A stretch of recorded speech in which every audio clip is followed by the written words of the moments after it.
Salut Sébastien, Salut.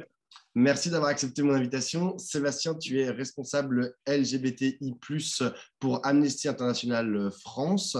Et si j'ai voulu t'inviter, c'est pour parler de la variole du singe ou monkeypox pour les anglophones. Vendredi dernier, l'OMS, l'Organisation mondiale de la santé, a appelé à une action urgente contre la variole du singe en Europe en raison du triplement. Alors, c'était le 1er juillet dernier, hein, donc maintenant ça a encore, je pense, augmenté, des cas depuis 2 semaines sur le continent européen. Il y a 2 semaines, sur Twitter, tu as indiqué avoir été toi-même diagnostiqué positif à cette variole.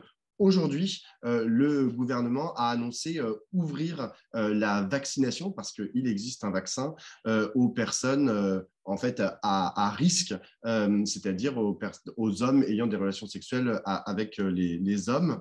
Comment est-ce que tu juges cette décision, sachant que toi-même tu as été diagnostiqué et que la décision ne tombe qu'aujourd'hui? Tu as été diagnostiqué il y a 2 jours, je le rappelle.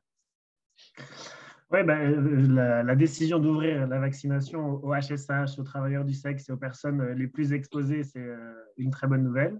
Mais ça faisait longtemps que les associations LGBT ou les associations de santé communautaire le demandaient. Maintenant, cette décision elle arrive un peu tardivement et c'est dommage qu'on ait perdu du temps parce qu'en réalité, la lutte contre cette monkeypox, c'est une question de temps. C'est vraiment une course contre la montre. Et donc, c'est dommage d'avoir perdu plusieurs jours parce qu'on voit bien que avec les chiffres qui nous sont donnés, les chiffres de personnes réellement dépistées, que c'est vraiment en train d'exploser, il y a une forte augmentation, notamment auprès des publics les plus exposés. Et donc, c'est auprès d'eux, le plus possible, qu'il faut faire de la prévention, voire proposer la vaccination, parce qu'après, il sera trop tard, quoi. Et c'est dommage qu'avec toute cette épidémie du Covid et l'expérience aussi qu'on a eue des luttes précédentes, qu'on n'ait pas été en capacité de s'organiser d'une meilleure manière beaucoup plus rapidement. Ouais. Mais alors, justement, tu dis c'est dommage, mais comment est-ce que tu justifies en fait le caractère très tardif en fait de cette décision et finalement la lenteur de l'administration et des autorités sanitaires à prendre une décision? C'est de Ouais, l'homophobie? je sais pas si, c'est forcément de l'homophobie ou si c'est même, enfin, ça peut être de l'homophobie intériorisée, hein, mais en se disant qu'effectivement, ça touche peut-être pas encore grand monde ou pas encore le grand public ou c'est pas encore, c'est pas très grave. Enfin, les symptômes sont insupportables, même si moi là ça va. Mais c'est vrai que c'est long et donc ils se sont dit tant que c'est pas mortel, peut-être que c'était pas nécessaire de réagir si vite. Ils voulaient voir comment ça évoluait. Sauf que ça évolue vraiment très vite et que c'est avec la saison des fiertés, avec les prides, avec l'été, il y a un risque supplémentaire de transmission vraiment rapide. Et d'où la nécessité d'essayer de gagner du temps. Et ce qui est un peu. Ce qui reste à savoir, c'est le nombre de doses qui sont vraiment disponibles, en fait, et l'organisation de cette vaccination, parce qu'aujourd'hui, la vaccination a été déjà ouverte aux cas contacts. Et en fait, moi, les 2 cas contacts que j'ai donnés de moi-même, parce qu'en fait, l'ARS m'a pas encore contacté, et ils m'ont pas répondu non plus quand j'ai essayé de les appeler, mes cas contacts ont eu beaucoup de difficultés à obtenir un vaccin parce qu'il n'y avait pas de créneau disponible ou parce que c'était l'organisation actuelle et assez défaillante. Donc voilà, je ne sais pas si c'est une homophobie intériorisée ou si ça ne les intéresse pas parce que c'est que des HSH principalement qui sont Et des travailleurs et des travailleuses du sexe? Ouais, mais peut-être que c'est ça peut-être que ça les intéresse pas. Ou en tout cas, bon, la machine se met en route, mais maintenant il s'agit vraiment de s'organiser d'une manière efficace pour s'assurer que les personnes qui sont cas contact ou qui ont envie de se faire vacciner puissent le faire dans les meilleures conditions possibles et le plus rapidement possible, parce qu'après il sera un peu trop tard. Alors, justement, tout à l'heure, tu as parlé de tes symptômes, enfin des symptômes en fait de cette variole du singe. C'est quoi exactement les symptômes? Genre, qu'est-ce qui ferait en fait que une personne cas contact ou pas en fait pourrait dire ah peut-être que j'ai la variole du singe, il faudrait que j'aille me faire dépister, etc. Il y a 2 types de symptômes et deux phases. La première phase, a priori, c'est les courbatures, la fatigue, des ganglions hyper gonflés au niveau de l'aine. J'avais jamais eu, je ne savais pas que ça existait, qu'on avait des ganglions là et qui pouvaient faire aussi mal. Donc beaucoup de fatigue, de la fièvre, des maux de tête. Et ensuite, la poussée de boutons qui sont assez chelous. Moi, j'ai fait la phase à l'inverse. J'ai d'abord eu les boutons et ensuite tous les autres symptômes. Et tu as tout de suite identifié que c'était la variole du singe.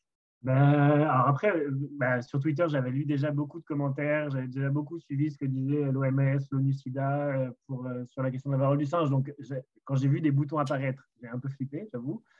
Mais du coup, j'ai appelé le 15 pour savoir quoi faire, parce que j'étais en week-end à la Pride de Marseille. Donc, je ne savais pas s'il fallait que je sorte de l'hôtel, qu'il fallait que je rentre à Paris, qu'est-ce que je pouvais faire. Et le 15 m'a simplement conseillé de me faire dépister des IST dans un premier temps. Ils n'avaient pas l'air du tout inquiets, alors que, encore une fois, je ne sais pas si c'est l'homophobie intériorisée, mais si on propose que des tests IST parce que je suis homosexuel, c'est assez limité comme diagnostic. Après, c'est jamais mal de faire un test IST, mais en fait, ils auraient dû me proposer quand je leur ai annoncé le type de symptômes et les boutons que j'avais, ils auraient dû proposer aussi un test de la variole du singe. Ils ne l'ont pas fait, donc j'ai fini par me faire dépister. Enfin, j'étais chez un médecin qui m'a fait un ordonnance, je me suis fait dépister. Et sauf que le dimanche soir, enfin, dans la nuit de dimanche à lundi, après le week-end, et donc je ne me suis pas isolé pendant le week-end. Et pendant la nuit du dimanche au lundi, il y a tous les autres symptômes qui sont apparus. Fièvre, douleur, courbature, ganglions et tout. Et donc lundi matin, en fait, je me suis dit que si j'allais au boulot, je prenais le risque de contaminer mes collègues et mes proches. Et donc, comme je ne savais pas quoi faire, j'ai été aux urgences de Saint-Antoine, aux maladies infectieuses, parce que j'avais besoin d'une réponse. En fait, j'avais besoin, comme si c'était une IST, ok, mais j'aurai les résultats que dans 2 jours, parce que j'ai fait le test le week-end. Et si c'est autre chose, j'ai besoin de le savoir maintenant. Et donc, heureusement que j'ai fait ça, parce que du coup, aux urgences de Saint-Antoine, ils m'ont dit qu'effectivement, me faire dépister, ça ne servait à rien. Que je prenais peut-être le risque de contaminer d'autres personnes en prenant les transports en commun, en allant au laboratoire. Voilà, ça se Alors, transmet par contact rapproché, mais il y a d'autres manières voilà, c'est ça, parce qu'en fait, je ne comprends pas très bien. En fait, c'est quoi le mode de transmission de la variole du singe? Là, tu as l'air de dire que tu es isolé, comme on va dire, comme pour le Covid, c'est-à-dire que tu restes chez toi pendant 3 semaines. Mais donc, ça veut dire que la transmission, c'est pas uniquement par voie sexuelle ou par contact prolongé, ça peut aussi être dans le métro ou un collègue. Après, du coup, j'ai lu plein de choses, donc je ne sais pas. Il y a plein de manières enfin, ça peut se transmettre par plein de choses et a priori, sur les objets, la vaisselle, les draps, il peut y avoir des traces du virus qui restent. Après, je pense que la méthode de transmission, la principale aujourd'hui, ça reste le contact rapproché ou le contact sexuel, qui je pense, est le contact le plus exposé. Mais a priori, oui, par gouttelette, ouais, il y a d'autres manières de contracter la varole du singe. J'ai vu qu'il y avait des enfants ou des personnes qui l'avaient, je crois, qui vivaient avec des personnes exposées qui l'ont eu. Donc, voilà, il n'y a pas. D'où ma question. C'est pour ça que j'ai été aux urgences. Et donc, ils m'ont dit tout de suite ils m'ont diagnostiqué la varole du singe tout de suite, qu'il fallait que je m'isole et que donc là, j'ai un arrêt de travail pour 3 semaines d'isolement. Je suis chez moi pour encore 2 semaines et demie. Mais voilà, ouais. Toi, tu es responsable des LGBTI+, comme j'ai dit tout à l'heure, à Amnesty International. Est-ce que, par exemple, ce qui se passe avec la variole du singe en ce moment, est-ce que tu l'inscris plus généralement dans on va dire, une mise sous le tapis en fait des questions qui sont liées justement aux droits des LGBTI+, ou est-ce que c'est juste que là concrètement les autorités sanitaires ont peut-être d'autres chats à fouetter avec enfin hélas d'autres chats à fouetter avec le retour du Covid, ou en fait on en est où aujourd'hui en fait des revendications communautaires, notamment de la communauté LGBTI+. Non, enfin, après, là, du coup, Amnesty International, en tant que mouvement, en tant qu'organisation, n'a pas fait de recherche ou d'analyse spécifique sur la question de la varole du singe. La seule chose sur laquelle je m'étais exprimé au nom d'Amnesty, c'était surtout les discours de haine et l'homophobie, la transphobie, la stigmatisation des personnes malades liées au monkeypox, ce qu'avait aussi alerté l'ONU-SIDA. Donc, je ne parle pas trop au nom d'Amnesty là, mais plus en tant que militant. Effectivement, je pense qu'il y a une vraie question du droit à la santé, en fait, pour les personnes LGBT, du droit d'atteindre le meilleur état de santé possible. Et si, c'est une question, c'est une revendication de droits des personnes LGBT. On a le droit, comme tout le monde, à avoir accès au meilleur état de santé possible, avoir accès à des traitements, avoir accès à des vaccins lorsqu'ils sont disponibles et lorsqu'on en a besoin. Et donc, je pense que c'est assez triste que les autorités sanitaires aient pris autant de temps à organiser la vaccination, qui, même si elle démarre aujourd'hui, n'est pas effective. Et puis, il y a plein d'autres dysfonctionnements qui sont assez catastrophiques. Enfin, il y a zéro contact tracing. Il y a plein de malades qui m'ont contacté sur Instagram ou Twitter et qui m'ont dit qu'ils n'ont jamais été contactés par l'ARS non plus, alors qu'ils sont à l'isolement depuis plus longtemps que moi. Et a priori, officiellement, les cas contacts qui pouvaient se faire vacciner jusqu'à aujourd'hui, c'est les cas contacts qui qui étaient passés par l'ARS. Donc, officiellement, mes cas contacts n'auraient pas pu avoir accès au vaccin. Bon, il y a de la souplesse aussi de plein de soignants et soignantes, donc on a réussi. Mais effectivement, s'il n'y a pas de contact tracing, on prend encore le risque d'autres contaminations. Alors qu'on sait qu'on sait le faire avec le Oui, Covid. on a tous les C'est moyens, on a possible. l'expérience. Et donc oui, il manque certainement des moyens humains et une organisation et un soutien. Et une volonté politique. Et peut-être une volonté politique. Mais justement, tu disais, je prends la parole en tant que militant. Est-ce que dans les milieux militants, notamment de la communauté LGBTI+, mais aussi des TDS, est-ce qu'il y a une tentative, on va dire, d'auto-organisation, pour mener des campagnes de prévention et aussi pour mener des actions pour essayer de faire bouger les autorités sanitaires. Tout à l'heure, tu parlais de l'histoire, justement, des mouvements et des luttes, notamment des homosexuels ou des TDS.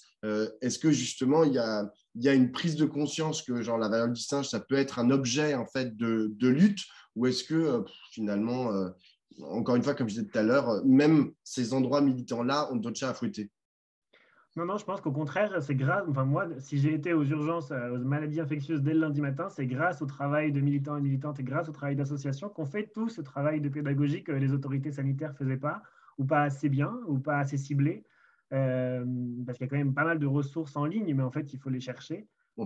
Et c'est assez dramatique de voir que c'est les malades aujourd'hui qui font beaucoup de prévention. Enfin, moi, depuis que j'ai posté ça sur Instagram et Twitter, j'ai beaucoup de proches qui soit ont des symptômes, soit ont des questions. Et en fait, je fais ce travail de prévention comme d'autres militants, militantes, comme d'autres associations. Et non, je pense qu'au contraire, c'est grâce à tout ce militantisme qu'on peut éviter des infections et faire beaucoup de prévention. Mais tu peux le faire très bien. Hein. Moi, j'ai tendance à pas tout attendre de l'État et j'ai aussi tendance à croire que précisément les paroles de personnes concernées ou les paroles de militants ou le travail de militants comme toi peuvent être au moins aussi efficaces que des campagnes officielles, nonobstant les moyens, bien sûr.